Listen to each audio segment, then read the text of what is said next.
Hello student. आज हम संख्याओं का खेल के अंतर्गत प्रश्नावली 17.2 का प्रश्न हल करने वाले हैं। मैं हूं परमानंद पटेल। स्वागत है आपका आपके अपने चैनल पीएन पटेल क्लासेस पर। तो आइए देखते हैं प्रश्नावली 17.2 का प्रश्न।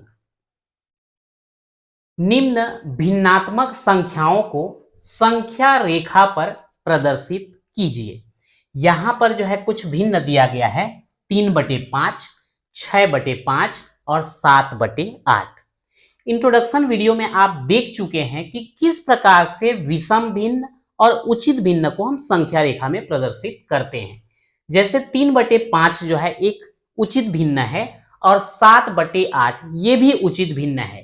तो ऐसे संख्याओं को संख्या रेखा में दर्शाना बहुत आसान होता है, लेकिन जब यहां पर अनुचित भिन्न या विषम भिन्न आ जाता है तो यहां पर हमको सोचना पड़ जाता है कि इसको हम कैसे दर्शाएं। क्योंकि 3/5 को अगर हम शाब्दिक अर्थ में लेना चाहें तो 3/5 का मतलब होता है 5 भाग में से 3 भाग।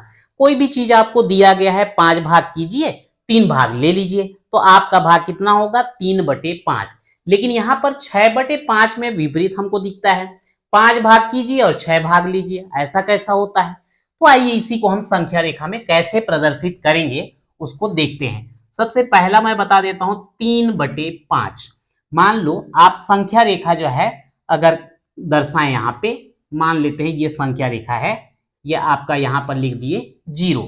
अब यहां पर जो भी हम लेंगे 0 और 1 के बीच को हमको कितने भाग में बांटना होगा? 5 भाग में। तो हम इसको एक काम करते हैं, 1 2 3 4 5, ये आपका हो गया 1। फिर वैसे ही 1 2 3 4 5, ये हो गया 2। ऐसे ही बराबर बराबर दूरी पर हम यहां पर ले लेंगे 3 4 5 क्रम से ले लेते हैं। लेकिन हमको चाहिए 3/5।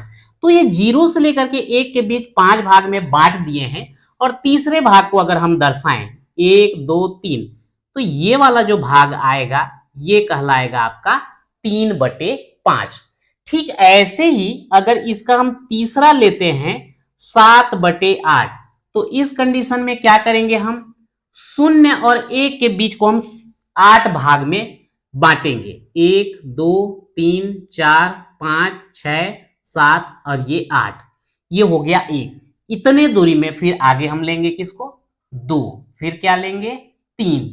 ऐसे जो है क्रम से आगे बढ़ेगा। अब ये 8 भाग में से 7वां भाग को हम दर्शाएं तो 7/8 कहलाएगा। तो यहां 0 के बाद 1 2 3 4 5 6 7, तो ये वाला जो भाग है ये कहलाएगा हमारा 7/8। अब यहां पर बारी है दूसरे नंबर की, जिसमें लिखा गया है 6/5। तो यहां पर हम क्या करेंगे? 0 और 1 के बीच को 5 भाग में बांटेंगे, 1 2 3 4 5, तो ये हो गया आपका 1। फिर उसके बाद 5 भाग, 1 2 3 4 5, ये हो गया 2। बराबर बराबर दूरी में लिया गया है, वैसे ही इतने दूरी में हम ले लेते हैं 3, फिर उतने ही दूरी में ले लेंगे 4, और ये जो है आगे बढ़ता रहेगा। तो ये 5-5 भाग में तो हम बांट दिए हैं। अब शुरू से गिन करके हमको छठवें में दर्शाना है, तो ये 1 2 3 4 5 और ये हो जाएगा 6। तो ये कहलाएगा आपका 6/5। इस प्रकार से जो है हम विषम भिन्न यानी कि अनुचित भिन्न को जो है संख्या रेखा में जो है प्रदर्शित कर सकते हैं। इसके अलावा और कोई दूसरा संख्या भी दिया रहेगा तो हम आसानी से कर सकते हैं। अब इसके बाद जो है देखते हैं प्रश्न क्रमांक 2। निम्नलिखित परिमेय संख्याओं को पूर्णांकों के रूप में लिखिए। यहां पर जो दिया गया है ये हमको परिमेय संख्या के रूप में दिया गया है। परिमेय संख्या मतलब जिसका अंश भी होता है, हर भी होता है, परिमेय संख्या है। तो यहां पर अंश और हर के रूप में दिया गया है। बोला गया है कि इसको पूर्णांक के रूप में जो है हमको लिखना है। तो जैसे 8/1, इसका मतलब क्या हुआ? 8 को 1 से आपको भाग देना है, और अगर 8 को 1 से भाग दोगे तो आएगा कितना भागफल? 8 ही आएगा। तो 8/1 को हम क्या लिख सकते हैं? 8। तो ये 8/1 आपका परिमेय रूप हो गया और 8 क्या हो जाएगा?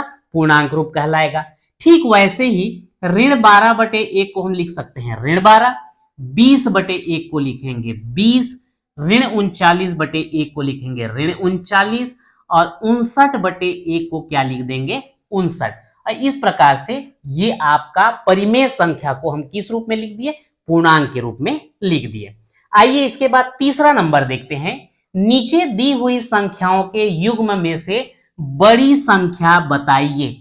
यानी कि यहां पर दो परिमेय के बीच में जो है हमको तुलनात्मक देखना है कि कौन सा बड़ा है और कौन सा छोटा। तो यहां पर बड़ा और छोटा देखने के लिए हम लोग जो है चलते हैं पूर्णांकों पर। अगर हम पूर्णांक संख्या की बात करते हैं तो ये जो है हमको तीन तरीके का मिलेगा। एक तो होता है शून्य, एक होता है धनात्मक और एक होता है ऋणात्मक, है ना। तो यहां पर तीन प्रकार का जो है पूर्णांक संख्या हमको प्राप्त होता है। अगर इन तीनों का कंपैरिजन करें तो जितने भी ऋणात्मक होते हैं वो शून्य और धनात्मक से छोटे होंगे, जितने भी धनात्मक होते हैं वो ऋणात्मक और शून्य से बड़े होंगे, और शून्य जो है ऋणात्मक से बड़ा होता है और धनात्मक से कैसा होता है, छोटा। तो ये चिन्ह के आधार पर पहला तो हम देखेंगे कि कौन सा बड़ा और कौन सा छोटा। अगर चिन्ह के आधार पर पता चल गया तो अच्छी बात है, नहीं पता चला तो फिर हम देखते हैं कि उनमें से हर में समान है क्या या अंश में समान है क्या। अगर हर भी समान नहीं है, अंश भी समान नहीं है, तो फिर दोनों के हर को समान करके हम बड़ी या छोटी संख्या चयन करते हैं। तो आइए देखते हैं यहाँ पे किस किस टाइप का जो है संख्या हमको दिया गया है। ध्यान रखेंगे, ऋणात्मक छोटा होता है, धनात्मक बड़ा होता है, और शून्य जो है ऋणात्मक से बड़ा परंतु धनात्मक से छोटा होता है। आइए देखते हैं। सबसे पहला इसमें अगर हम लें तो हमको दिया गया है 5/9 और इधर दिया गया है शून्य। अब अभी आपको बताया था कि 5/9 धनात्मक है और ये जो है शून्य। तो धनात्मक हमेशा शून्य से कैसा होता है, बड़ा होता है। तो यहां पर 5/9 कैसा हो जाएगा, बड़ा हो जाएगा। दूसरा अगर यहां पर हम देखें ख, ऋण 6/7 और शून्य दिया गया है। तो बताया गया था कि ऋणात्मक संख्या जो होते हैं शून्य से छोटे होते हैं। तो ये ऋण 6/7 ऋणात्मक है, इसलिए ये शून्य से कैसा हो जाएगा, छोटा हो जाएगा। उसके बाद हम ग को देखते हैं। तो ग में आपको ऋण 5/3 और 17/10। यहां पर जो है थोड़ा सा आपको सोचना पड़ेगा। मैं आगे चलता हूं घ में। तो घ में दिया गया है 6/5 और ऋण 13/8। यहां पर सोचने वाली बात है, ये अंश धनात्मक, हर ऋणात्मक, संयुक्त रूप से देखा जाए तो ये ऋणात्मक संख्या है।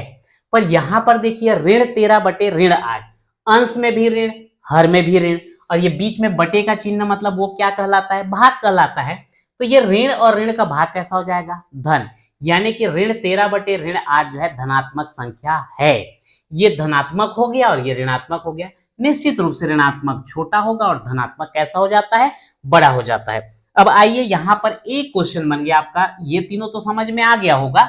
अब यहां पर अगर हम लोग देखें ऋण 5/3 ऋणात्मक है, अंश ऋणात्मक, हर धनात्मक, यानी कि ऋणात्मक कहलाएगा। यहां पर अंश धनात्मक, हर ऋणात्मक, तो यहां पर भी ऋणात्मक कहलाएगा। अब यहां पर ये भी ऋणात्मक, ये भी ऋणात्मक, यानी कि चिन्ह के आधार पर नहीं बता सकते कि इसमें से कौन सा बड़ा है और कौन सा छोटा। अगला तरीका अपनाते हैं, दोनों के हर समान है क्या, नहीं है, तो यहां पर भी काम नहीं बनेगा। दोनों के अंश को देखो समान है क्या, ये भी नहीं है। तो कुल मिलाकर के हमको दोनों के हर को पहले समान करना पड़ेगा। तो यहां पर देखते हैं, पहले तो ऋण 5/3 जो दिया है उसको रहन दीजिए, हर इसका कैसा है, धनात्मक है। अगला वाला देखिए 17/10। तो ये में काम करते हैं कि ये हर में जो ऋणात्मक दिख रहा है ना, उसको हम धनात्मक में बदल देते हैं। कैसे बदलेंगे, किसी भी परिमेय संख्या के अंश और हर में हम समान संख्या का गुणा कर सकते हैं। तो हम अंश और हर दोनों में ऋण 1 का गुणा कर देते हैं। तो 17 एकम 17, और ये धन और ऋण का क्या हो जाएगा, ऋण। 10 एकम 10, और ऋण का क्या हो जाएगा, धन। तो देखिए इसके हर में भी धनात्मक था, अब इसके हर में भी क्या हो चुका है, धनात्मक। तो अब आप मान के चलिए ऋण 5/3 और ऋण 17/10, इन दोनों के बीच में आपको कौन बड़ा कौन छोटा आपको देखना है। अब इसके लिए क्या करें कि दोनों के हर को हम समान कर देते हैं। दोनों के हर को समान करने के लिए हमारे पास तरीका क्या है, ऋण 5/3 जो दिया गया है इसके अंश और हर में हम समान संख्या का गुणा करने जा रहे हैं। किसका, दूसरे के हर में जितना है, तो दूसरे के हर में 10 है, गुणा कर दीजिए। ऋण 5 दहम 50 बटे 10 तिया 30, यह आ गया ऋण 50/30। अब दूसरे वाले को लीजिए, ऋण 17/10 बराबर ऋण 17/10। अब यहां पर अंश और हर में फिर समान संख्या का गुणा कीजिए। किसका, पहले वाले के हर का, यानी कि 3 का गुणा कर दीजिए। तो 17 तिया 51, धन ऋण का ऋण, और ये हो जाएगा 10 तिया 30। अब देखिए यहां पर दोनों के हर में जो है समान हो गया है 30 और 30। ठीक, अब इसके अंश को देख करके आपको तुलना करना है। एक के अंश में है ऋण 50 और एक के अंश में कितना है, ऋण 51। अब बताइए कि इसमें से बड़ा कौन होगा, तो बड़ा कौन सा होगा, ऋण 50 की ऋण 51, ऋण 50 बड़ा होगा। तो ऋण 50/30 बड़ा है ऋण 51/30 से। लेकिन हमको ये तो नहीं दिया था, ये किसके जगह में आया है उसको खोजना पड़ेगा। तो ऋण 50/30 किसकी जगह में आया है भाई, ऋण 5/3 की जगह में आया है। और ऋण 51/30 किसके जगह में आया है, ऋण 17/10। और ऋण 17/10 भी नहीं दिया गया था, 17/10 था। तो हम लिख देंगे ऋण 5/3 बड़ा है 17/10 से। और ये जो है आपका क्या बन जाता है, आंसर बन जाता है। तो इस प्रकार से हम यहाँ पे चिन्ह के आधार पर देख करके भी बड़ा छोटा बता सकते हैं। चिन्ह के आधार पे अगर पता नहीं चलता तो दोनों के हर को समान कर देते हैं, उसके बाद जो है कौन सा छोटा और कौन सा बड़ा हम पता कर सकते हैं। वैसे इसमें जो है भिन्नों में कौन सा छोटा कौन सा बड़ा, अगर आप ये देखना चाहते हैं तो इसके लिए जो है भिन्न संख्या या परिमेय संख्या, इसके बारे में जो है एक कंप्लीट वीडियो बना हुआ है जो आपके बेसिक मैथ्स के अंतर्गत आपको मिल जाएगा। आप चाहें तो वहां से भी जाकर के देख सकते हैं। तो आज के वीडियो में जो है हमने प्रश्नावली 17.2 का 3 क्वेश्चन कवर किया है। तो आज के वीडियो में इतना ही, मिलते हैं नेक्स्ट वीडियो में।